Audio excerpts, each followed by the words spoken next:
பக்தி மார்க்கத்துல நினைவு செய்யாத மனிதர்களே இருக்க மாட்டார்கள் என்று சிவ பாபா சொல்றார்.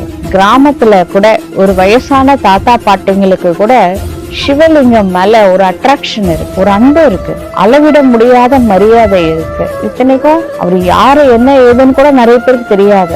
சாஸ்திரவாதிகள் எல்லாருக்கும் சாஸ்திரத்தை கொண்டு போய் சேர்க்கலையா, ஒண்ணுமே தெரியாது. ஆனா லிங்கம் பார்த்த உடனே கண்ணுல இருந்து தண்ணி வருது. சரிங்களா, ரொம்ப சாஸ்திரத்தை படிச்சு எனக்கு எல்லாம் தெரியும் அப்படின்னு கரைச்சி குடிச்சு ஒரு ஈகோவோட இருக்கிறவங்க போது ஒண்ணுமே தெரியாது, அந்த ஜஸ்ட் லிங்கத்தை பாக்குறாங்க, அப்பான்னு சொல்லி கண்ணுல தண்ணி வருது. பாத்தீங்களா, கடவுளுக்கு யாரை பிடிக்கும் நீங்களே சொல்லுங்க? சாஸ்திரவாதிகளை பிடிக்குமா? உண்மையான அன்பு அந்த ஒரு டிராப் தண்ணி வருதுல அவங்கள பிடிக்குமா?